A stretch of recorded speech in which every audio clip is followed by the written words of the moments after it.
Leksjon 1. Festplanlegging.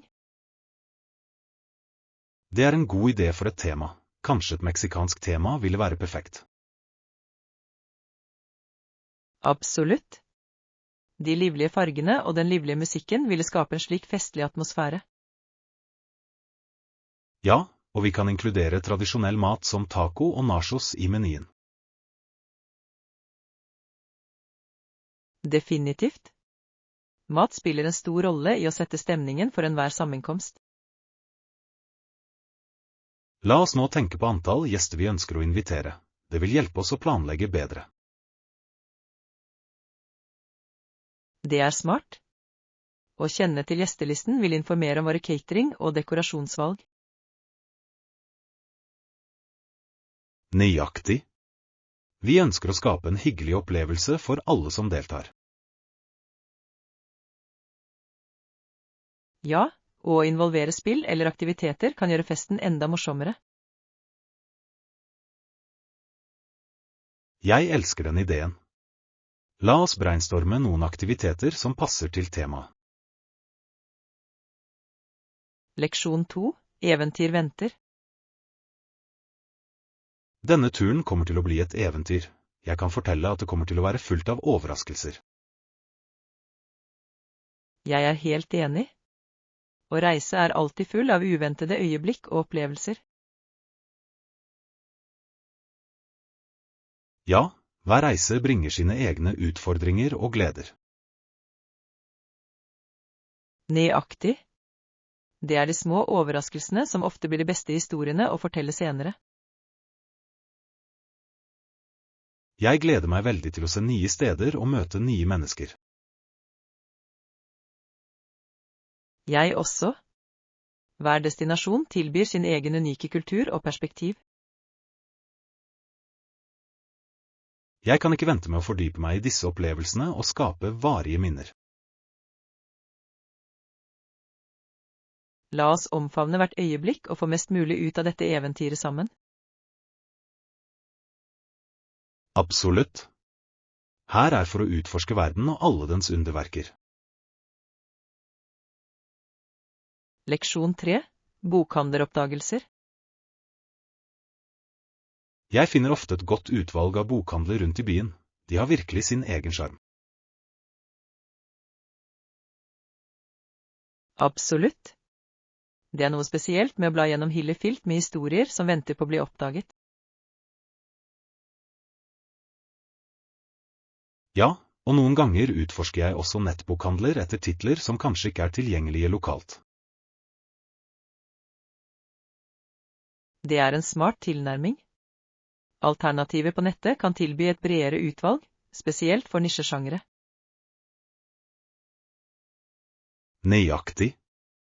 Jeg elsker spenningen ved å finne en skjult perle, enten det er i en koselig bokhandel eller en nettbutikk. Det er som en skattejakt, er det ikke? Hver bok har potensiale for et nytt eventyr. Sikkert. Jeg liker å støtte lokale bedrifter, men netthandel er praktisk når jeg ser etter noe spesifikt.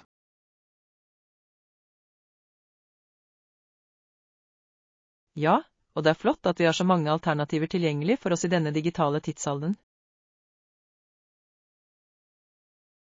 Jeg tror å blande begge opplevelsene er den beste måten å tilfredsstille leselisten min.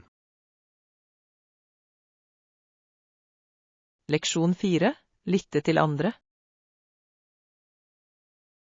Av fattigdom, men vi kan lytte til de som opplever det og forstår deres kamper. Ja, det er viktig å høre historiene deres. Hver stemme er viktig for å øke bevisstheten. Jeg kan love nasjonen vår til å forplikte seg til å ta opp disse problemene og støtte de berørte. Det er et sterkt utsagn. En kollektiv innsats kan gi betydelige endringer. Absolutt. Vi må lage programmer som virkelig hjelper lokalsamfunn i nød. Ja, og det starter med å forstå de grunnleggende årsakene til fattigdom og lytte til de som er berørt. Jeg er enig. Å engasjere seg med lokale organisasjoner kan gi verdifull innsikt i hva som virkelig trengs. Det er en fin måte å sikre at innsatsen vår har effekt og mening. La oss brainstorme noen initiativer vi kan støtte for å gjøre en forskjell. Leksjon 5. Idrettskontrovers. Utøveren som brukte narkotika var den kanadiske sprinteren Ben Johnson, som skapte overskrifter etter å ha vunnet 100-metersprinten. Ja, seieren hans ble overskygget av dopingskandalen, som sjokkerte sportsverdenen. Nøyaktig.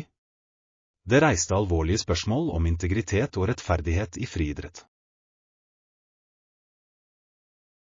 Jeg husker hvordan den offentlige reaksjonen var blandet, noen ble skuffet, mens andre følte seg sviktet av sporten selv. Absolutt.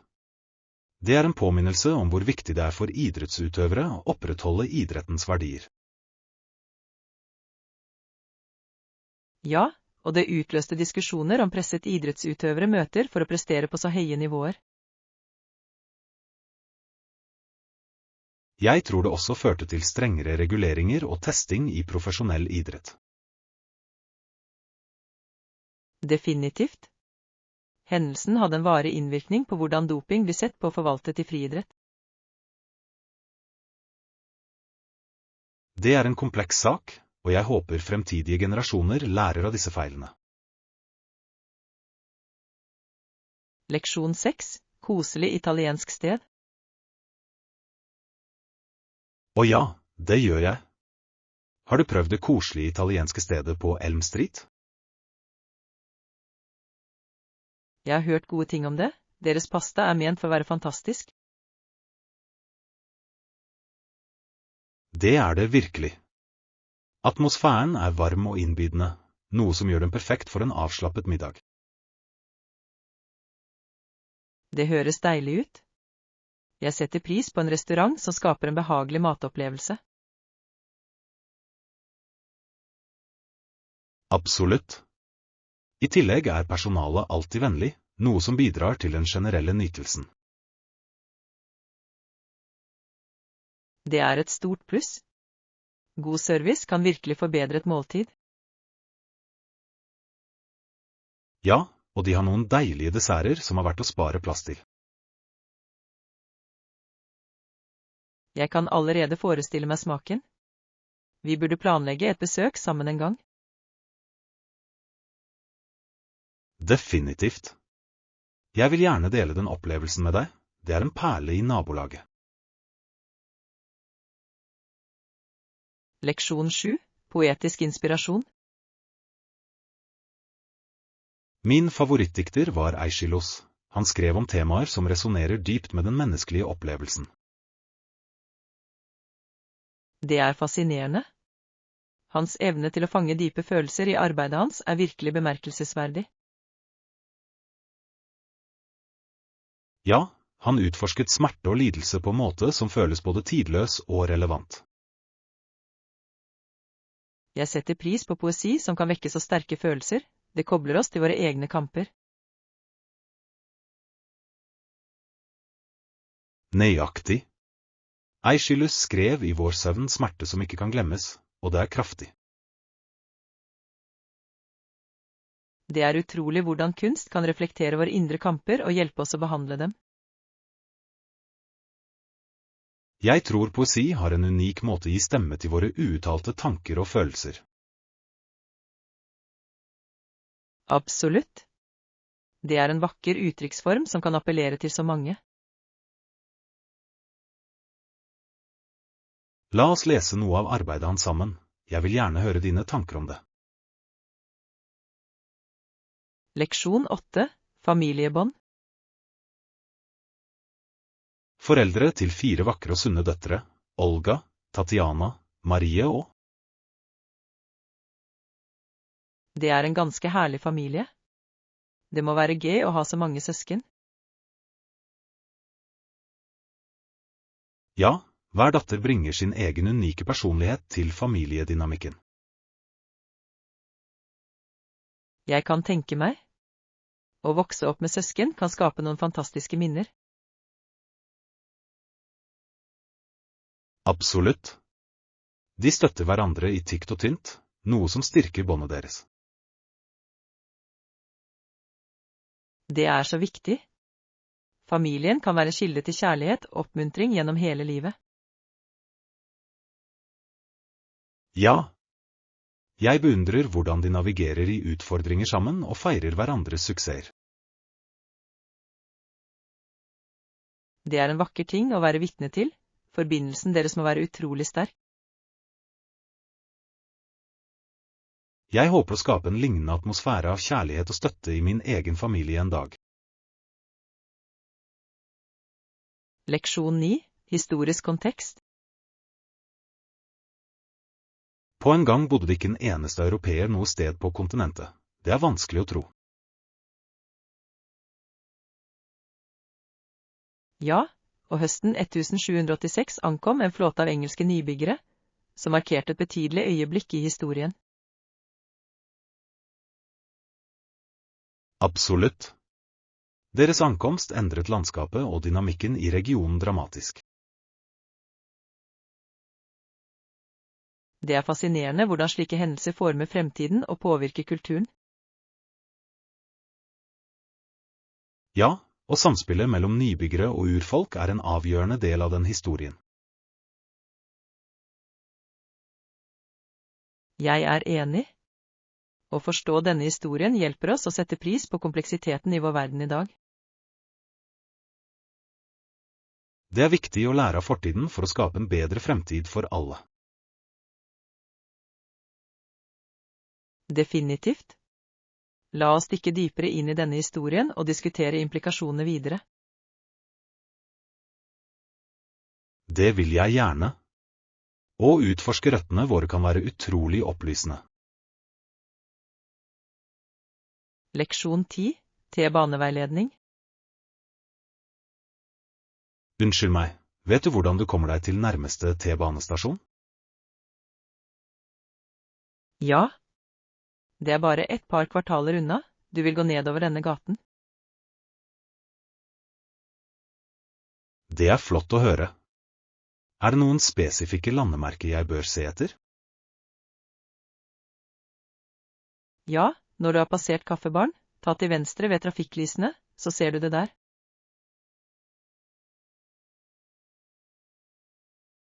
Perfekt. Det er alltid nyttig å ha klare veibeskrivelser når du navigerer i et nytt område. Absolutt. Offentlig transport kan være vanskelig hvis du ikke er kjent med rutene. Jeg setter pris på din hjelp. Jeg vil sikre at jeg rekker toget i tide. Ikke noe problem. Bare hold øye med skiltene, så er du der på kort tid. Takk igjen. Jeg føler meg mye mer trygg på å komme meg rundt nå. Leksjon 11. Pendletips. Hva er dine bekymringer når det gjelder pendling? Jeg er redd jeg ikke vil passe inn eller forstå de lokale skikkene mens jeg reiser. Det er en vanlig bekymring, men husk at alle har forskjellige meninger og erfaringer. Ja, jeg vet, men det kan være skremmende å gå inn i et ukjent miljø. Absolutt. Å omfavne forskjellene kan faktisk forbedre reiseopplevelsen din. Det er sant. Jeg antar at det handler om å være åpen og villig til å lære. Nøyaktig. Å engasjere seg med lokalbefolkningen kan gi verdifull innsikt som veileder deg på veien. Jeg skal ha det i bakhodet og prøve å nærme meg nye situasjoner med nysgjerrighet. Det er den perfekte holdningen. Du vil oppdage at folk flest er imøtekommende og hjelpsomme. Leksjon 12. Texas OL. Det er fascinerende hvordan texanere har bygget rikdom gjennom oljeraffinering, noe som har ført til vekst av kjemisk industri. Absolutt. Virkningen av denne industrien på den lokale økonomien er ganske betydelig. Ja, det er bemerkelsesverdig hvordan en ressurs kan skape så mange arbeidsplasser og muligheter. Definitivt. Utviklingen av syntetiske produkter har også forandret ulike markeder. Jeg er enig. Det er interessant å se hvordan innovasjoner innen kjemi har dukket opp fra denne rikdommen. Ja, og det viser hvor sammenkoblede ulike sektorer kan være for å drive fremgang. Jeg tror denne suksesshistorien fremhever viktigheten av å investere i lokale næringer. Nøyaktig. Det baner vei for fremtidig fremskritt og bærekraft i regionen. Jeg er nysgjerrig på hvordan denne bransjen vil utvikle seg i årene som kommer. Leksjon 13. Matlaging med en spireleise. Har du noen gang brukt en spireleise? Jeg synes det kan være utrolig nyttig for å lage zucchini-nudler. Ja, det er en fantastisk kjøkkendings. Det gjør sunn mat så mye morsommere. Absolutt. Jeg elsker hvordan den forvandler grønnsaker til deilige, pastalignende retter. Det er flott for å legge til flere grønnsaker til måltidene dine uten å ofre smaken. Ja, og du kan eksperimentere med forskjellige grønnsaker for å lage unike retter. Nøyaktig. Gulrøtter, agurker og søtpoteter fungerer vakkert med en spireleise. Jeg leter alltid etter måte å gjøre måltidene mine sunnere på, og dette er en morsom tilnærming. Definitivt. I tillegg er det visuelt tiltalende, noe som gjør maten mer fristende. Jeg kan ikke vente med å prøve å lage en fargerik salat med en rekke spiraliserte grønnsaker. Leksjon 14. Billettspørsmål. Det er godt å vite. Kan jeg bruke samme billett til buss og tog? Ja, mange transittsystemer lar deg overføre mellom de to med samme billett. Det er praktisk. Det gjør det mye enklere å reise rundt i byen. Absolutt. Bare sørg for å sjekke tidsgrensene for bruk av billetten. Jeg vil. Det er flott å ha alternativer når du navigerer offentlig transport. Ja, og det sparer både tid og penger, noe som alltid er et pluss. Jeg setter pris på informasjonen, det hjelper meg å planlegge reisen min mer effektivt. Når som helst. La oss sørge for å holde styr på timeplanene også. God idé. Jeg sjekker appen før vi drar ut. Leksjon 15. Overvinne frykt. Noen ganger sliter jeg med frykten for det ukjente, det kan være ganske skremmende. Jeg forstår det. Mange mennesker føler det på samme måte når de står overfor nye situasjoner. Har du noen råd for å håndtere den frykten når den dukker opp? Ja, jeg opplever at det kan hjelpe å omfavne usikkerhet, det fører ofte til personlig vekst. Det er et godt poeng. Jeg antar at å gå utenfor komfortsonen min kan føre til nye opplevelser. Nøyaktig. Det er viktig å minne deg selv på at det er greit å føle seg redd noen ganger. Ja, og å fokusere på de potensielle positive resultatene kan være motiverende. Absolutt. Jeg foreslår også at du snakker om frykten din med noen du stoler på. Det er en god idé. Å dele tankene mine kan bidra til å redusere byrden. Leksjon 16. Miljøvennlige valg. Å bytte til gjenbrukbare handleposer og vannflasker er en god start for å redusere avfall. Absolutt. Det er en enkel endring som kan ha stor innvirkning på miljøet.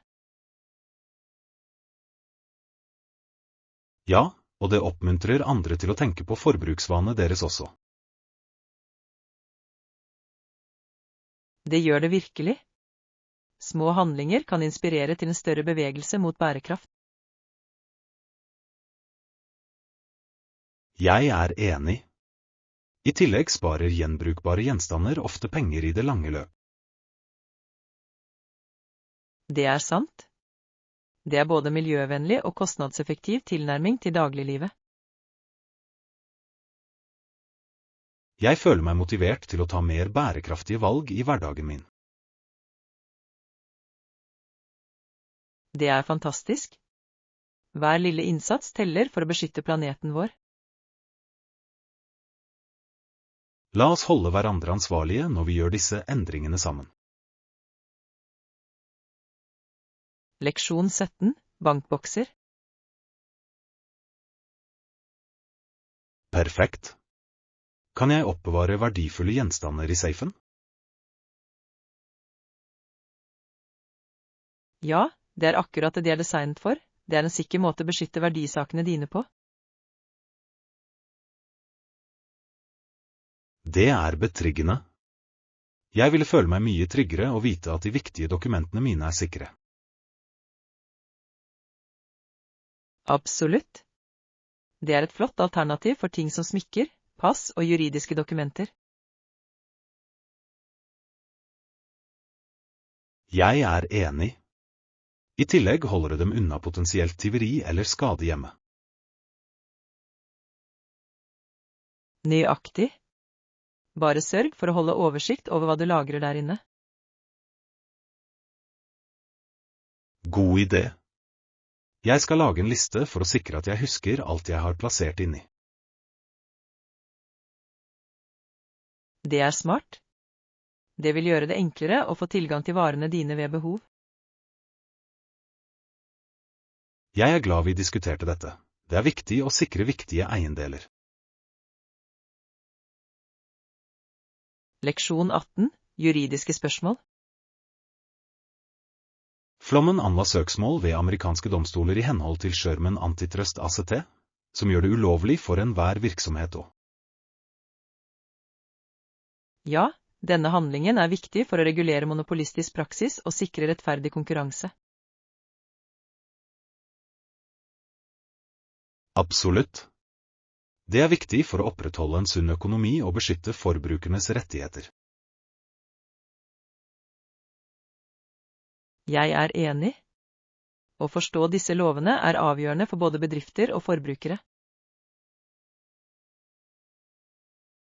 Ja, og det er interessant å se hvordan disse forskriftene utvikler seg over tid. Definitivt. Det juridiske landskapet kan endres basert på nye utfordringer og markedsdynamikk. Jeg tror det er viktig for alle å være klar over sine rettigheter på markedet.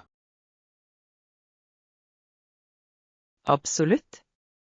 Kunnskap er makt, spesielt når det gjelder juridiske spørsmål. La oss fortsette å diskutere disse temaene. De er avgjørende for å forstå økonomien vår. Leksjon 19. Fellesskapsforbindelser. Alt det å føle hverandres smerte og dele hverandres velsignelser er det fellesskap handler om. Absolutt. Det er viktig å støtte hverandre gjennom både utfordringer og feiringer. Ja, og å gjøre det rimelig, ærlig og rettferdig styrker båndene våre. Jeg er enig. Det skaper en følelse av tilhørighet og tillit til fellesskapet. Det er hjertevarmende å se folk komme sammen for å hjelpe hverandre. Definitivt. Vennlighetshandlinger kan ha en ringvirkning, og inspirere andre til å bidra.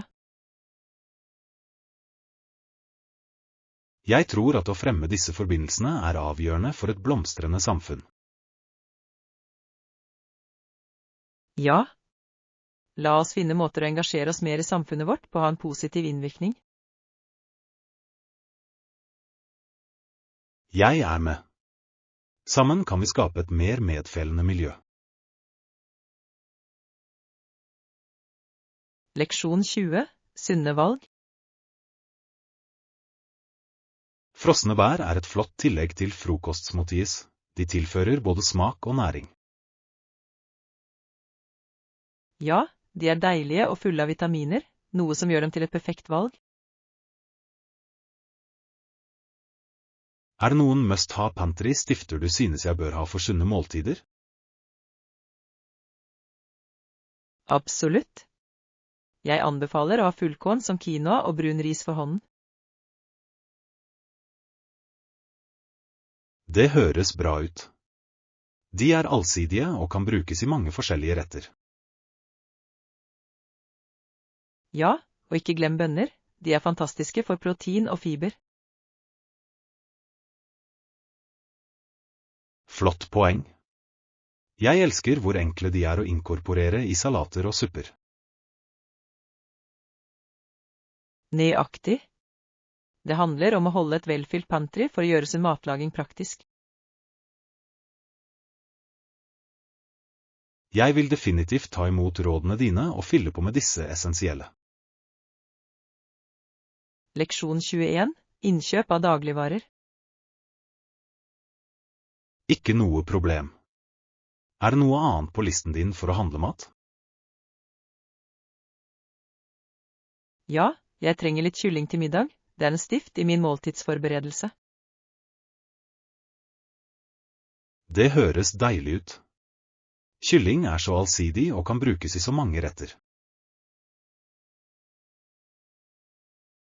Absolutt. Jeg elsker hvordan jeg kan grille, bake eller steke den med forskjellige smaker. Ja, og det passer godt sammen med forskjellige sider, noe som gjør det enkelt å lage balanserte måltider. Nøyaktig.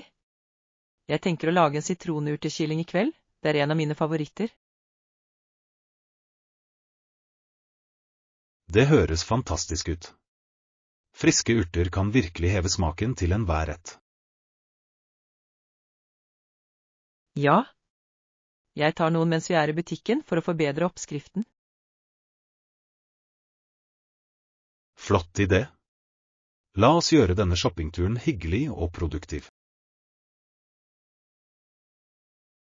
Leksjon 22. Helgeferie. Hei, jeg har hatt lyst på en pause. Hva med å planlegge en helgetur for å lade opp? Det høres ut som en fantastisk idé. En liten flukt kan virkelig hjelpe oss å slappe av og friske opp sinnet. Nøyaktig. Jeg tror det ville vært fint å utforske et nytt sted og nyte naturen. Ja, og vi kan prøve litt lokal mat og aktiviteter mens vi er der. Jeg elsker ideen om å oppdage skjulte perler og kanskje til og med gå på fotturer eller besøke en strand. Absolutt.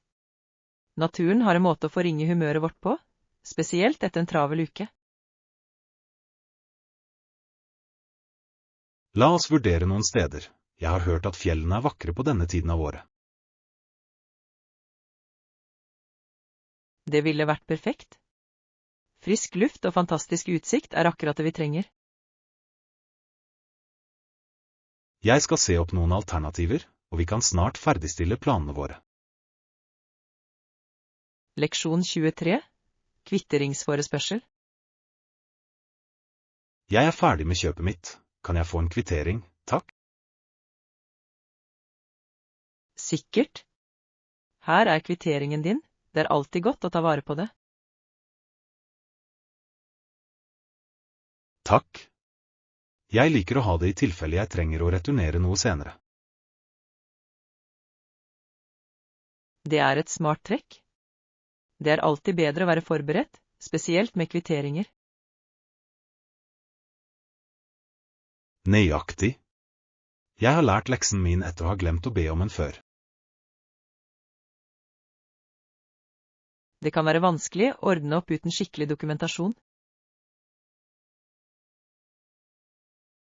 Ja, det er så mye lettere når alt er organisert og i orden. Avtalt. Noe annet du trenger hjelp til i dag? Nei, jeg tror jeg er klar. Takk for hjelpen. Leksjon 24. Kulturelt kjøkken. Du vet, mange restauranter spesialiserer seg på retter som tilhører en viss nasjonalitet. Ja, det er fascinerende hvordan mat kan gjenspeile kulturen og tradisjonene til et sted. Jeg elsker å prøve forskjellige retter. Hver tilbyr en unik smak og opplevelse. Absolutt. Det er som å reise uten å forlate byen når du spiser på disse stedene. Nøyaktig. Du kan utforske verden gjennom mat, og det åpner tankene dine for nye kulturer. Jeg er enig. Dessuten varierer matlagingsstiler og ingredienser så mye, det er alltid spennende å oppdage. La oss planlegge en mattur. Vi kan smake på en rekke retter fra forskjellige restauranter. Det høres ut som en deilig idé. Jeg gleder meg allerede. Jeg også. Å utforske nye smaker sammen kommer til å bli så gøy. Leksjon 25. Kreative bidrag. Vi er heldige som har kreative mennesker som deler gavene sine med oss gjennom kunst og performance. Absolutt. Talentene deres beriker livene våre og inspirerer oss på så mange måter. Ja, enten det er gjennom musikk, maleri eller skriving, kreativitet har en dyp innvirkning. Jeg er enig. Det kan bringe fellesskap sammen og utløse viktige samtaler. Nøyaktig. Kunst har en måte å uttrykke følelser og ideer på som ord noen ganger ikke kan fange. I tillegg oppmuntrer oss til å tenke utenfor boksen og se verden annerledes. La oss støtte lokale kunstnere ved å delta på deres utstillinger eller forestillinger. Det er viktig å gi tilbake. Det er en god idé. Å engasjere seg i vårt lokale kreative fellesskap er en fantastisk måte å vise takknemlighet på. Jeg er spent på å se hvilket talent som er der ute og venter på å bli oppdaget. Leksjon 26. Tidsstyringstips. Hva er din hemmelighet for effektiv tidsstyring? Det virker som du takler alt så bra. Jeg prioriterer oppgaver og setter oppnåelige mål hver dag for å holde meg på rett spor. Det er en smart strategi. Å bryte ned oppgaver i håndterbare trinn gjør det mindre overveldende. Nøyaktig. Jeg sørger også for å tildele spesifikke tidssluker for hver oppgave, noe som hjelper meg å fokusere. Jeg burde begynne å gjøre det. Noen ganger blir jeg distrahert og mister av syne hva som må gjøres. Ja, å minimere distraksjoner er nøkkelen. Jeg prøver å skape et fredelig miljø mens jeg jobber.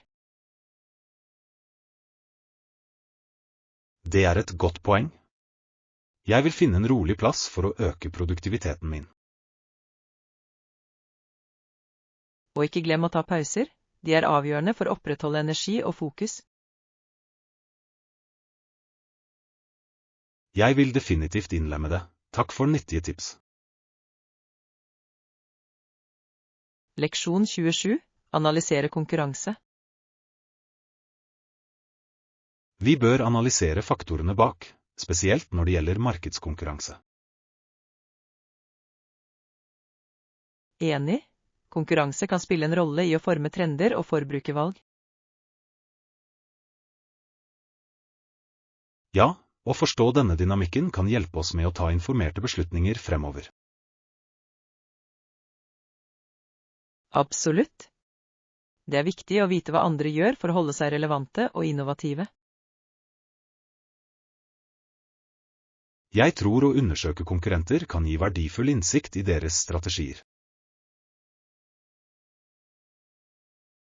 Nøyaktig. Vi kan lære både av deres suksesser og deres feil. La oss samle data og diskutere funnene våre. Det vil være en fin måte å legge strategier på. Jeg gleder meg til å dykke ned i denne analysen sammen. Jeg også.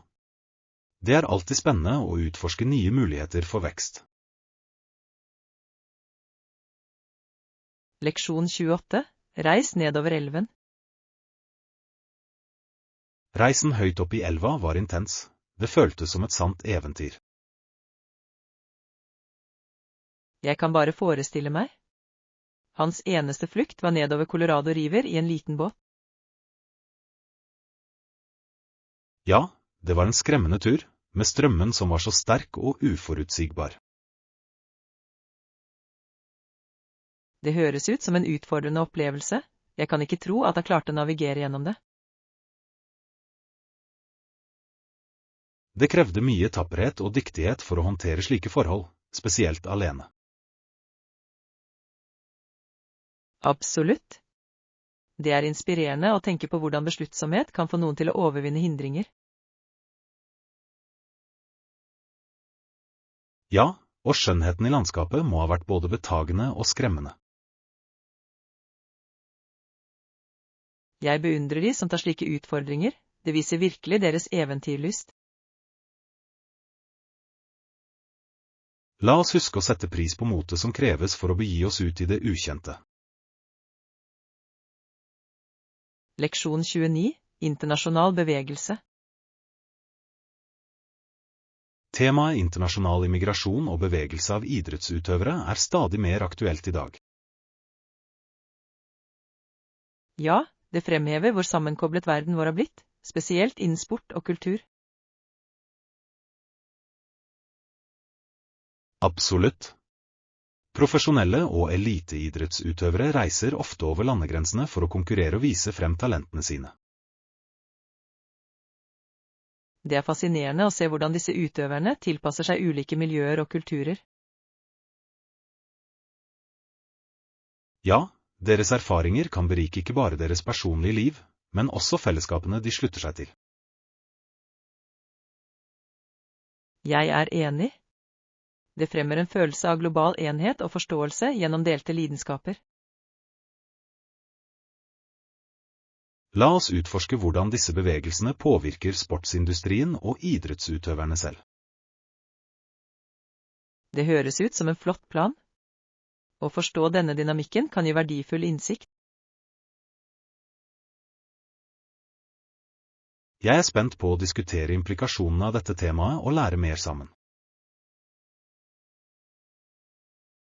Leksjon 30.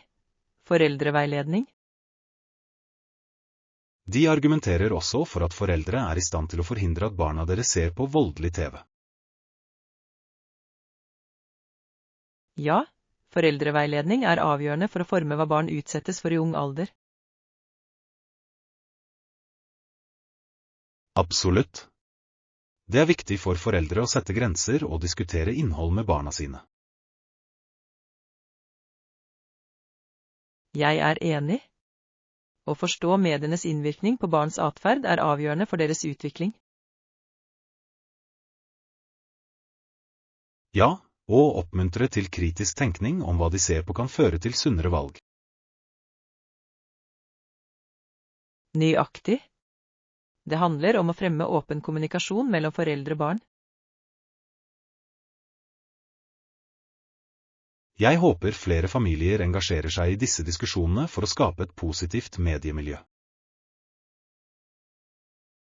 Definitivt. Det er viktig for foreldre å være proaktive i å veilede barnas medieforbruk. La oss utforske noen effektive strategier for foreldre å implementere i hjemmene sine.